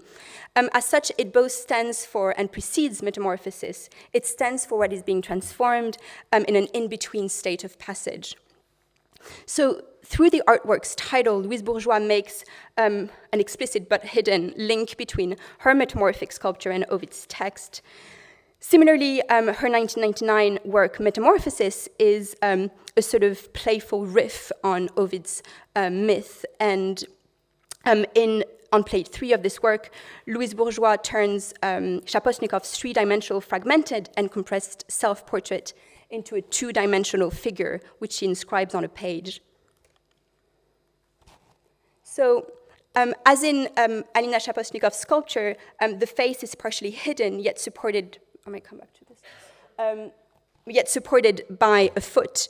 This self-portrait, through or as a foot, brings us back to Balzac's novella, The Unknown Masterpiece, and its famous ending, where Poussin and Porbus, faced with Fraunhofer's non-legible, indistinguishable masterpiece, exclaim, "Il y a une femme là-dessous." So it's that famous passage with... En s'approchant, ils aperçurent dans un coin de la toile le bout d'un pied nu qui sortait de ce chaos de couleurs, espèce de brouillard sans forme, un pied délicieux, un pied vivant. Alina Shaposnikov and Louise Bourgeois, in their works, kind of retrieve that foot from Balzac's text, and as illustrated here by another work by Louise Bourgeois entitled "Don't Put Your Foot in Your Mouth," after the expression for saying something tactless and embarrassing, for speaking when you should have stayed silent. Louise Bourgeois' sort of textual aside to the work, which I've added here, pursues the same idea, referencing her MoMA show and perhaps the revelation of the childhood story at the center of her artistic practice. In typical Louise Bourgeois fashion, she plays on words, she lists variations in French and in English around the same body parts, the mouth and the feet, and the same themes, saying and doing things that are meant to create embarrassment, to undermine the self. So in Louise Bourgeois and Alina Shaposnikov's work, metamorphosis is also kind of necessarily a political gesture. They retrieve the foot lost among layers of paint in Balzac's novella and claim it as their own, using it for self-representation and self-expression. This can be inscribed in sort of larger collective feminist recuperation of fragmented body parts, a reinvesting of the fetishized body by female artists, as illustrated by Shaposnikov's series of Fetish, for instance. Rakhi Balaram, in Counterpractice, Psychoanalysis, Politics, and the Art of French Feminism, talks, for instance, of the photographs of the mouth and other body parts used by surrealists, such as Man Ray and Boiffard. But in the context of the anonymous sexual fetish with Freudian implications that women then reclaimed in the 1970s as an identificatory image, while not negating any of the sexual content. So, from feet to mouth to legs, a survey of Alina Shaposnikov's and Louise Bourgeois' oeuvre can account for the political transformation of meaning that Balaram identifies, so from the fragmented body as fetish to the fragmented body as reclaimed identity. Yet in both artists' case, this reading might feel insufficient to account for the complexity and ambiguity contained within their work. What if Louise Bourgeois' leg, which in her case, in this work, Henriette, is a two-dimensional representation of an actual sculpture, which itself is a copy of a prosthetic leg, which is named after the artist's sister. And Shaposhnikov's namesake 1962 sculpture, central to her œuvre and its concentration on le corps humain en morceaux, véritable sujet de son œuvre, to quote Jana Storv. What if these legs were understood outside of their political meaning, which itself relies on their intertextual relations to previous well-known male models, so Balzac and Picasso? This doesn't mean to turn back to the idiosyncratic, melodramatic, as Griselda Pollock defined it, biographical narrative, but it might be an opportunity to try out a new reading. And I'm thinking of the methodology of reading defined by Nancy K. Miller in her 1988 Reading Feminist Writing, where she turns Roland Barthes' intertextuality on its head and into what she calls arachnologies, which she defines as a poetics of the underread and a practice of overreading. Miller, in her Reading Feminist Writing, makes the point that if Roland Barthes had been less fond of neologism, and if he had been a feminist, he might have named his theory of text production, i.e. intertextuality, an arachnology. She continues, Arachne, the spider artist, began as a woman weaver of text. By arachnology, I mean a critical positioning which reads against the weave of differentiation to discover the embodiment in writing of a gendered subjectivity, to recover within representation the emblems of its construction. It is from that perspective that I propose now to read Arachne's story. And what she does in her text, Miller, is to propose a poetics of the underread and a practice of overreading. I'm still quoting Miller. The aim of this practice is double. It aims first to unsettle the interpretive muddle which thinks that it knows when it is rereading. In a second parallel gesture, this practice involves reading women's writing, not as if it had already been read, but as if it had never been read, as if for the first time. And she adds, this assumption has the added advantage of being generally true. So if we take on Miller's methodology and apply it to both artists' legs, what happens? And perhaps first, why the legs? Well, firstly, because if you remember, according to Arachne's tale of metamorphosis, legs are actually fingers. They're fingers transformed, and they're the instruments, the body parts used by the spider to weave her ancient web. So the spider legs and their work are what link up Arachne's previous body and her new one. They allow her to carry on practicing art. So in both Louise Bourgeois and Alina Shaposhnikov's work, to overread and underread the legs means noticing that their legs stand not for something that's cut up from the body or marked by loss, but they're additions, they're props, they're added on. Louise Bourgeois' leg is an artificial limb meant to fill the void of a missing leg. Similarly, the 1962 leg is whole. It's a sculptural entity carved out of its pedestal. It's the sort of this perfect foot or this perfect leg that Balzac invented in his writing. The leg can stand as a sort of celebratory commemoration of her creative power, a sculptural ars poetica in a sense. So putting Miller's overreading into practice means, in our case, reading their legs alongside Arachne's tale without the interference of other intertextual relations on a different web, a different plane. So as I've mentioned, the title of Louise Bourgeois' leg is a reference to her older sister, Henriette. Henriette had a physical ailment to her hip, and she had difficulty walking. Henriette is a discrete presence in Louise Bourgeois' work, in many ways in opposition to Alina Shaposhnikov's leg, which has a central status in her oeuvre. So I'll finish with this slide, and just to add on to Nancy Miller's proposed methodology, I'll use another reading kind of as a clutch here, and specifically Juliet Mitchell's work on sibling relations. So Juliet Mitchell wrote in 2014 on Louise Bourgeois' brother Pierre and his sort of hunted influence on her work. And she writes of Pierre, it was in her portraits of bisexuality that Bourgeois hid the secret life of Pierre in the work that followed his death. He was the crucial partner in her exploration of bisexuality. Juliette Mitchell's focus on Pierre creates a new paradigm in the reception of Louise Bourgeois' work, moving away from the tale of the little girl and her parents' love triangle the artist imposed as the main framework to understand her work. But what about her sister? The relation to Henriette is a perfect example of that underreading. It's self-inscribed in a paradigm of underreading. Mitchell's seminal work on the sibling relation turns attention to a relationship that had been so far neglected in psychoanalysis.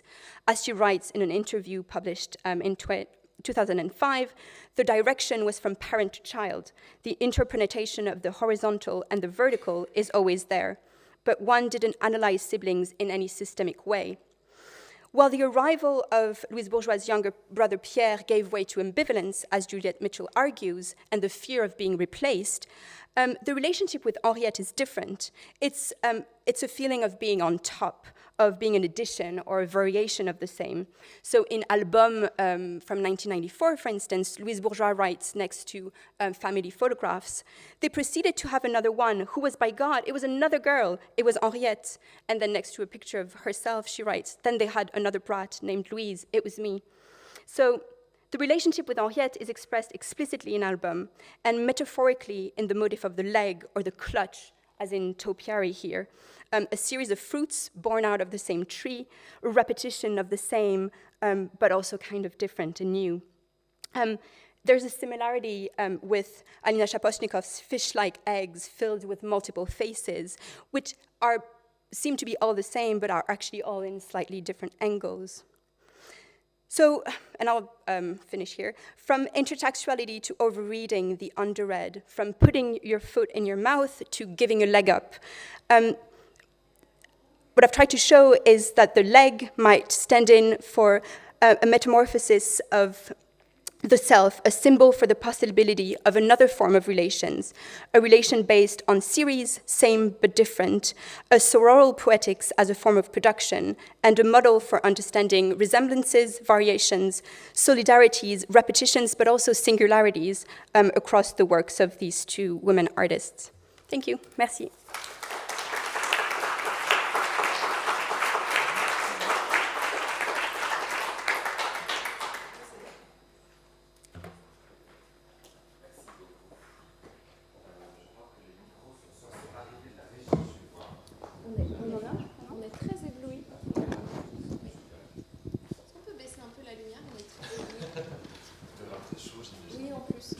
Merci beaucoup pour ces trois interventions. Je ne sais pas si vous m'entendez.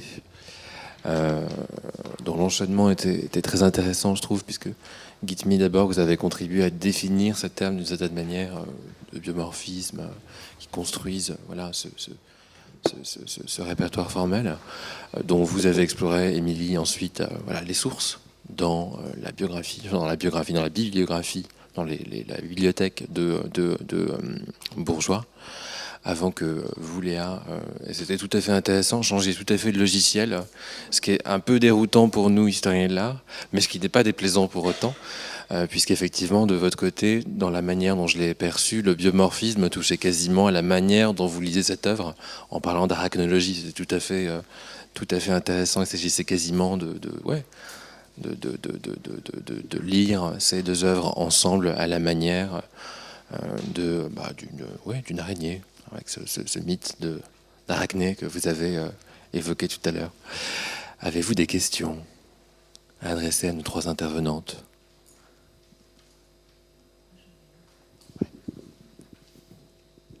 Je me permets de poser une question, d'abord de vous remercier de ces très intéressantes interventions. Alors, Léa Wang, vous avez en particulier mentionné le terme d'intertextualité qui me semblait très intéressant, et je me demandais dans quelle mesure est-ce qu'on pourrait même plus largement parler d'interpicturalité, en réalité, même dans le regard qu'on pose sur les œuvres, et que ce serait peut-être une manière de penser des histoires de l'art comparées ou d'apprécier aussi les réceptions d'artistes à différents moments chronologiques, et que cette notion d'interpicturalité, finalement, pourrait aussi être opérante. Je ne sais pas si ça marche. Oui, je suis d'accord. Moi, ce qui m'intéresse ou ce que j'ai envie d'explorer, c'est l'idée que voilà, ce concept d'intertextualité ne s'appliquerait pas que à un corpus qui serait écrit et qu'on pourrait, grâce à l'intertextualité et les différentes manières de le définir, aller au-delà et aller entre texte et images et même entre des images entre elles et revenir et transgresser finalement ces frontières-là. J'étais vraiment intéressée par vos deux présentations mais aussi par les exemples que vous avez choisis parce que il y avait pas mal de textes et notamment de jeux intertextuels en fait. Enfin, par exemple le Homely Girl Life qui est une collaboration avec Arthur Miller et donc il y a quelque chose d'intéressant où finalement aussi dans l'utilisation de la représentation de la nature, Louise Bourgeois aussi elle puise parce que comme vous l'avez dit c'est une intellectuelle et elle puise aussi dans la littérature et donc quand elle parle quand elle parle de la végétation autour de la Bièvre, on a l'impression de lire le poème de Victor Hugo. Enfin, il y a quelque chose où il y a plein de liens comme ça intertextuels et donc qui viennent pas changer la manière dont on interprète l'œuvre, mais qui peuvent juste venir la compléter ou rajouter une autre dimension. Non, juste pour ajouter à votre moulin, de l'eau à votre moulin, donc la Easton Foundation est en train d'inventorier la bibliothèque de Louise Bourgeois. Et d'après les premières listes, mais que vous connaissez peut-être par cœur aussi, de livres, il est assez clair que sur ces questions d'histoire naturelle et de nature, la littérature est extrêmement importante. La façon qu'elle a décrit, je crois que Marie-Laure Bernadac explique souvent qu'elle a une façon de parler aussi, Louise Bourgeois, qui est comme d'un temps ancien. Et dans ces listes, moi, ce qui me frappe, c'est qu'il y a beaucoup de littérature du XVIIe siècle et beaucoup de littérature, bon, évidemment, il y a Balzac, et puis ensuite, beaucoup de littérature du XXe siècle. Donc, elle a assimilé tout un ensemble de corpus littéraires et elle a aussi fait, je crois, une année ou deux à la Sorbonne. Donc elle est complètement lettrée, en fait, et très à même d'articuler la nature. Pour Louise Bourgeois, ça veut dire aussi la nature telle qu'elle a été portée par la littérature, notamment française, depuis le XVIe siècle. Avez-vous d'autres questions? Oui. Thank you all for such wonderful papers. I had a question in a way that addresses all of them, but maybe in particular, Emily, I'm not sure, but I kept thinking of, this relationship to nature, but in particular to what I would think of, as kind of modern nature. And a lot of what you were saying also, Léa, seemed to me to, especially with Eugénie Grandet, for example, where you have this kind of almost vegetal imaginary in much of the work, but there you have the silk, the silk flower. So there's this reference to, the artifice of a certain kind of modernity. But I also felt the Ovidian, the metamorphic image that obviously comes most obviously to mind is the woman turning into a tree, which is also the femme maison trope, in a sense. And I just kept feeling this kind of tension between a vegetal imaginary, as I would call it, which you'd find in all those Aubusson tapestries, where you seem to be completely kind of buried in undergrowth, but they're highly artificial with their swags and so on, things that recur in her cells, like Spider Cell, for example. But on the other hand, you have this high artifice of, your kind of Rococo swags, but, this kind of modern thing going on really seems to draw attention to the artifice of nature rather than some kind of exoticized other. And I just wondered if you had any response to that. Alors, I'm not sure, I hope I have understood everything, but concerning a tension between artificiality and nature, I mean biology, I think I have only evoked a small part of Bourgeois' relationship to the representation of nature. You're speaking about Aubusson and the capacity of the weavers to describe nature, but in a sense that is also very much codified, of course. And then you have all the Baroque moment, and I think there is something about Baroque tomorrow, which is also La Rocaille and Rococo, and it's another way of treating stone. And what was for me very striking, and I said I haven't talked about that, is the influence of Art Nouveau and all the fin de siècle representation of nature, the confusion between human bodies, woman bodies, and flowers in Art Nouveau. And everybody knows the door of Louise Bourgeois, of her studio, with all those arcs, which evoke also the Art Nouveau decoration in Paris. If you go to Paris and you see the way the balconies, in forged iron, and all the ways nature is in fact everywhere in Haussmann, in Parisian decoration. So all that world exists also, of course, for Louise Bourgeois. I wanted to insist because it's something we don't really talk about the fact she had a direct relationship with nature, in a sense. She was a child in a big garden with lots of trees and animals, and then she had that interest. But then all that was mediated by books and a very strong visual culture of representation of plants. That's interesting also, not only human bodies, but also trees, flowers, and Art Nouveau. And I think it's a book of Maki Xenakis who interests me for that. It's L'aveugle guidant l'aveugle, because you see that very clearly in the photographs. I don't know if it's really an official source, but you see that very clearly in the photographs that the atmosphere of the Lycée Fénelon and so on, we live here in that atmosphere, is very permanent for Louise Bourgeois. So yes, artificiality and taupière, the topiary, would be the quintessence of the tension between metamorphosis, nature, and artificiality. Yes. Just to add, I think coming back to the Bièvre and the way that it appears in Louise Bourgeois' work, I think it's a perfect example of what you're saying, and also of Louise Bourgeois' self-conscious, playful, play between this artificiality and nature. So when she talks of the Bièvre, as a sort of bucolic, and she talks of her childhood memory of the Bièvre as a bucolic space, she refers less to an actual place, because the Bièvre, it was polluted, it was used for dyeing and cleaning fabric, but her childhood memories and the way that she tells them is kind of ordered and in discussion with other literary and visual representation of the Bièvre as this sort of kind of fabricated natural space. And it's interesting because the way that the Bièvre is being rediscovered in Paris is exactly that. It's sort of being rediscovered as a space, as a natural site, when it was never really the case. Yeah, but anyway.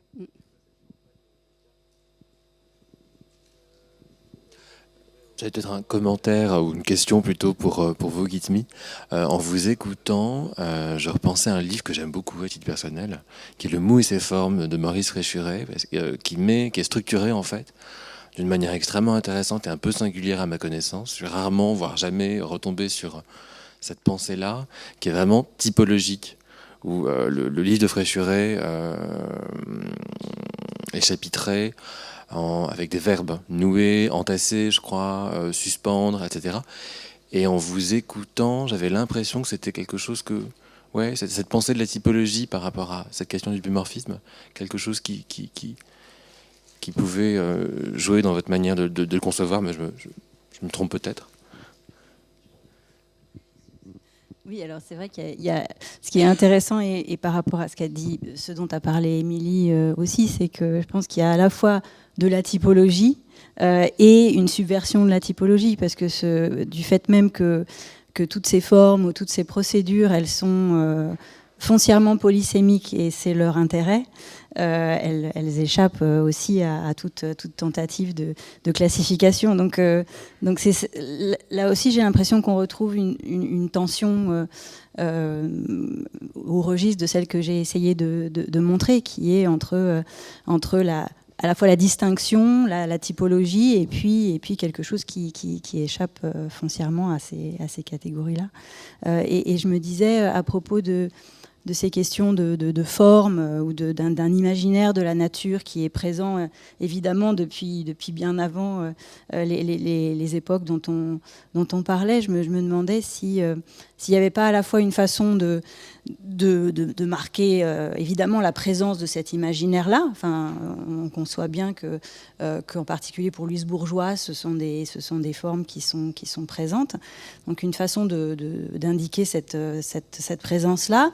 Une façon de jouer avec ce vocabulaire-là, de se l'approprier pour mieux le détourner aussi, et de l'utiliser aussi pour créer des brèches et pour infiltrer dans cet univers-là d'autres aspects, d'autres angles. Donc là aussi, quelque chose qui permet de sortir d'une typologie qui serait trop enfermante.